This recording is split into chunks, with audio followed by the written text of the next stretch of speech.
അപ്പം നമ്മൾ ഗോതംബർഗിൽ നിന്ന് ബാഴ്സലോണയിലേക്കുള്ള നോർവീജിയൻ ഫ്ലൈറ്റിൽ കയറി. ഒരു 11:25 ഫ്ലൈറ്റ് സ്റ്റാർട്ട് ചെയ്തത്.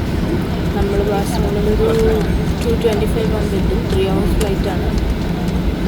എന്നിട്ട് നമ്മളിപ്പോൾ വീട്ടിൽ നിന്ന് ഇറങ്ങാൻ ലേറ്റായി. ഒന്നും കഴിച്ചിട്ടില്ല, ലഞ്ചും എന്താണെന്ന് അറിയില്ല, ഫ്ലൈറ്റിൽ ബുക്ക് ചെയ്തിട്ടില്ല. പിന്നെ ഒരു 2:30 അവിടെ എത്തിക്കഴിഞ്ഞാൽ ഒരു 3 hours പുറത്തേക്ക് ഇറങ്ങാൻ. അത് കഴിഞ്ഞിട്ട് വേണം ലഞ്ച് കഴിക്കാനായിട്ട്. വീട്ടിൽ നിന്ന് ഇറങ്ങാൻ ലേറ്റായി പോയി. അപ്പോൾ നമുക്ക് ബാഴ്സലോണയിൽ എത്തിയിട്ട് വേണം. Okay, by.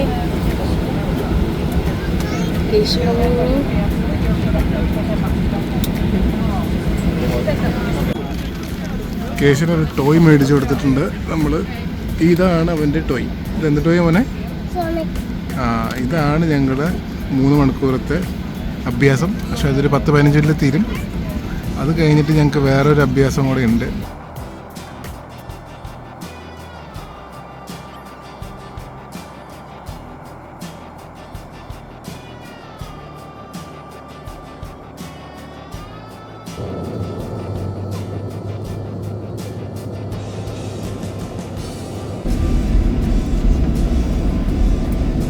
Welcome to Barcelona, where we have landed 10 minutes ahead of schedule.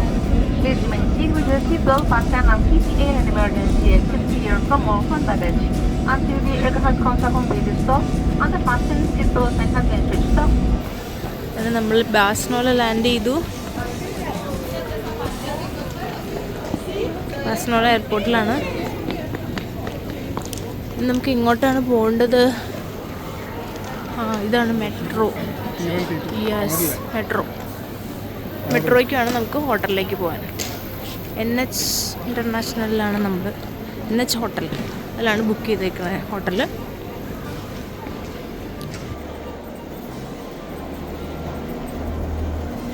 ഞങ്ങൾ എയർപോർട്ടിൽ ലാൻഡ് ചെയ്തു ബാഴ്സലോണയിൽ.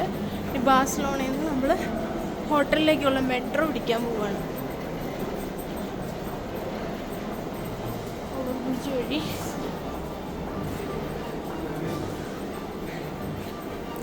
ഗോതംബർഗിനെ വെച്ച് കമ്പയർ ചെയ്യുമ്പോൾ ഇവിടെ നല്ല ചൂടാണ്. അവിടെ 1-2 ഒക്കെ ആയിരുന്നു ടെമ്പറേച്ചർ വെതർ. ഇവിടെ ഇപ്പം 12, 13, 14 ഒക്കെയാണ്. ഇതാണ് മെട്രോ.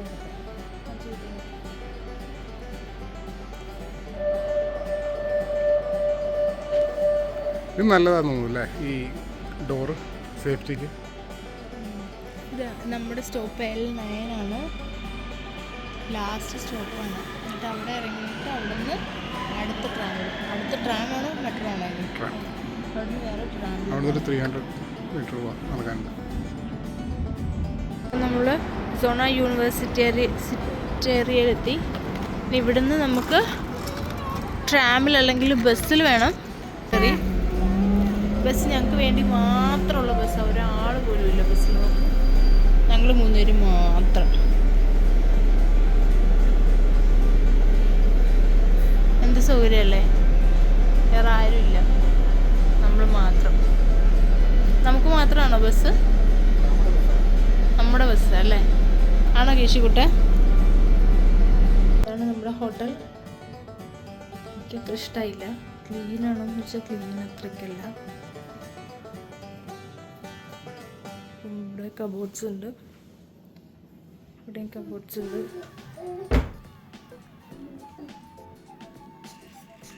കൂളറുണ്ട്.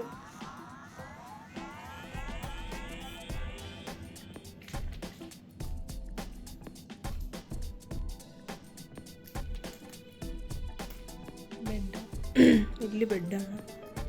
എക്സ്ട്രാ ബെഡ് ഉണ്ട്.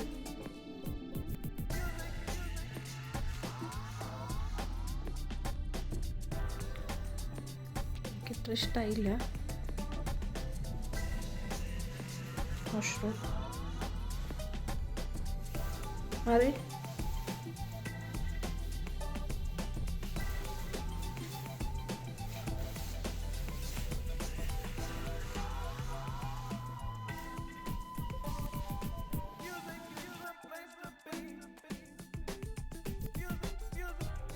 ഞങ്ങൾ റൂം എടുത്ത ശേഷം ഞങ്ങൾ പിന്നെ പോയത് സഗ്രേഡിയ ഫാമിലിയെ കാണാൻ വേണ്ടിയിട്ടാണ്. അത് ഒരു യുനെസ്കോ ഹെറിറ്റേജ് സൈറ്റാണ്.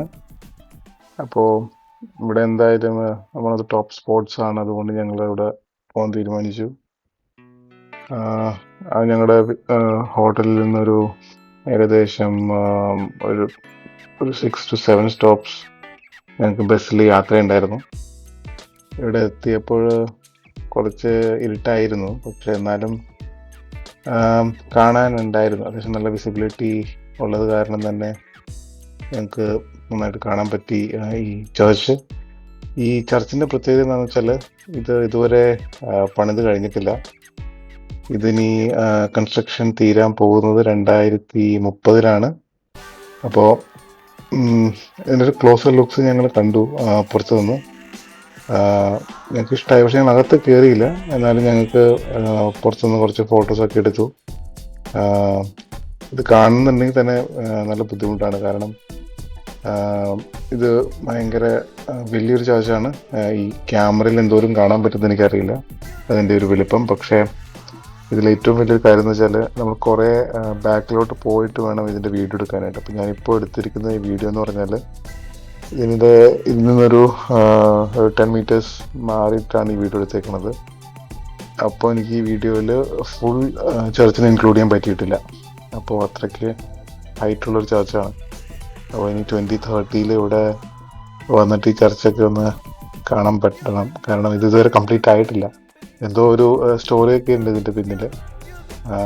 ഞാൻ വിക്കിപീഡിയ ഒന്നും എടുത്ത് വായിച്ച് നോക്കിയിട്ടില്ല, പക്ഷേ ഇവിടെ ഉള്ളൊരു കുറച്ച് വ്ളോഗ്സിലൊക്കെ ആൾക്കാർ പറയണ കേട്ടിട്ട് മനസ്സിലാക്കിയതാണ്.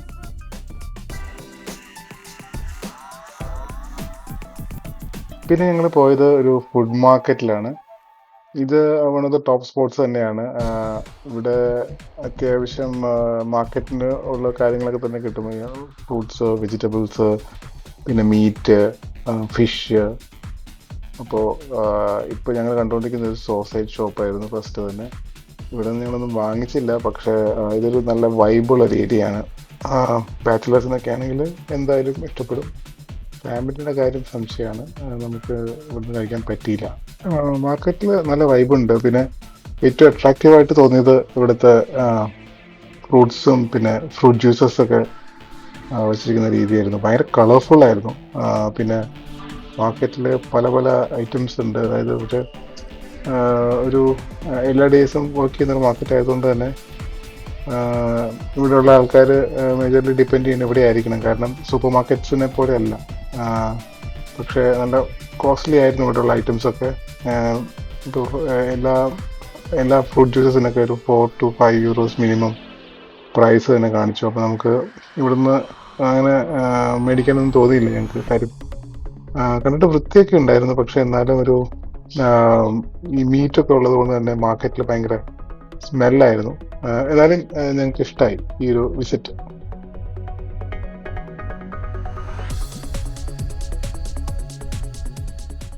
ഈ മാർക്കറ്റ് ഒരു മസ്റ്റ് സ്പോട്ട് ആയതുകൊണ്ട് തന്നെ പല വ്ളോഗേഴ്സും പറഞ്ഞതുകൊണ്ട് തന്നെ ഞങ്ങൾ ഒന്ന് വിസിറ്റ് ചെയ്തു. കാരണം രാത്രി ഞങ്ങൾക്ക് വേറെ പ്രത്യേകിച്ചൊന്നും ചെയ്യാനുണ്ടായിരുന്നില്ല, അതുകൊണ്ട് തന്നെ ഞങ്ങൾ തീരുമാനിച്ചു ഇതൊന്ന് വിസിറ്റ് ചെയ്യാമെന്ന്. മാർക്കറ്റിൻ്റെ പുറത്ത് ഞങ്ങൾ പിന്നെ ഇറങ്ങി, കാരണം ഞങ്ങൾ അവിടെ നിന്നൊന്നും മേടിച്ചില്ല. അത് കാരണം ഞങ്ങൾ പിന്നെ പുറത്തേക്ക് ഇറങ്ങി കഴിഞ്ഞപ്പോൾ അവിടെ ഒരു സ്ട്രീറ്റ് ഉണ്ടായിരുന്നു. ആ സ്ട്രീറ്റിൻ്റെ പേരാണ് ലാ റംബ്ല. അപ്പോൾ ലാ റംബ്ലയിലേക്കുള്ള ഒരു നല്ലൊരു വൈബായിരുന്നു അവിടെ. കാരണം ഇത് ഞങ്ങളിപ്പോൾ ഈ പോയിരിക്കുന്ന ടൈം എന്ന് പറഞ്ഞൊരു ഓഫ് സീസണാണ്. അപ്പോൾ ഓഫ് സീസണിൽ തന്നെ ഇത്രയും തിരക്ക് ഞങ്ങൾ ഒട്ടും എക്സ്പെക്റ്റ് ചെയ്തില്ല. പക്ഷേ നമ്മുടെ ഏഷ്യൻ വിസിറ്റേഴ്സ് അത്യാവശ്യം കുറവായിരുന്നു. ഇവിടെയുള്ള ആൾക്കാർ തന്നെയായിരുന്നു കൂടുതലും. മാർക്കറ്റ് ആയതുകൊണ്ടായിരിക്കണം. പിന്നെ ഞങ്ങൾ പോയതൊരു ഫ്രൈഡേ ആയിരുന്നു. അപ്പോൾ ഫ്രൈഡേ ഈവനിങ്സ് പൊതുവെ യൂറോപ്പിൽ എല്ലാവരും പുറത്തേക്ക് ഇറങ്ങുന്ന ഒരു ടൈമാണ്. അതുകൊണ്ട് തന്നെ സ്പെയിനിലാണെങ്കിൽ അത്യാവശ്യം സ്പാനിഷ് ആൾക്കാർ തന്നെയായിരുന്നു പുറത്തുനിന്നാണ് ഞങ്ങൾ മനസ്സിലാക്കിയത്. സ്ട്രീറ്റിൽ കൂടെ നടക്കുമ്പോൾ അപ്പുറത്തും ഇപ്പുറത്തുമൊക്കെ ഇഷ്ടംമാതിരി ഷോപ്സ് ഓപ്പൺ ആയിരുന്നു. ഞങ്ങൾക്കിത് ഞങ്ങൾ ശരിക്കും ഞങ്ങൾ എന്ത് കണ്ടാലും ഞങ്ങൾ കമ്പയർ ചെയ്യുന്നത് നേരെ സ്വീഡനിലുള്ള ഗോതംബർഗിനെയാണ്. കാരണം ഗോതംബർഗിൽ നൈറ്റ് ലൈഫ് വളരെ നല്ലൊരു രീതിയിൽ മിസ്സിങ് ആണ്. കാരണം അവിടെ ഒരു വളരെ ഒരു ബേസിക് ലൈഫ് സ്റ്റൈൽ ഫോളോ ചെയ്യുന്ന ആൾക്കാരാണ് അവിടെയുള്ള ആൾക്കാരൊക്കെ. അപ്പോൾ അവർക്ക് പിന്നെ വർക്ക് കൾച്ചറൊക്കെ ഭയങ്കര സ്ട്രിക്റ്റ് ആയതുകൊണ്ട് തന്നെ നൈറ്റ് ലൈഫ് അത്ര ഇല്ല. പക്ഷെ ഞങ്ങൾക്ക് ആ ഒരു ഡിഫറൻസ് ഇവിടെ ഫീൽ ചെയ്തു. ഈവൻ ഞങ്ങൾ വേറെ യൂറോപ്യൻ കൺട്രീസിൽ പോയപ്പോഴും ഞങ്ങൾക്ക് ആ ഡിഫറൻസ് മനസ്സിലായി. നോർഡിക് കൺട്രീസിന് അതിൻ്റെതായൊരു ഡിഫറൻസ് ഉണ്ട് ഇതിലൊക്കെ. ഈ സ്ട്രീറ്റിൽ കൂടെ നടന്ന് കുറേ അങ്ങോട്ടും ഇങ്ങോട്ടൊക്കെ യാത്ര ചെയ്തപ്പോഴത്തേക്കും നമുക്ക് ഒരു കാര്യം മനസ്സിലായി, ഇനി ഫുഡ് കഴിക്കാതെ നിവൃത്തിയില്ല. പിന്നെ അത്യാവശ്യം രാത്രി ആയിരുന്നു. കേശുവാണെങ്കിൽ എങ്ങനെയെങ്കിലും തിരിച്ച് റൂമിലേക്ക് എത്താനുള്ള ആ ഒരു വാശിയിലായിരുന്നു. അപ്പോൾ ഞങ്ങൾ ഒരു ഹോട്ടലിൽ റെസ്റ്റോറൻറ്റിൽ പോയി ഒരു ഫുഡൊക്കെ കഴിച്ച് തിരിച്ച് വീട്ടിലേക്ക് പോയി.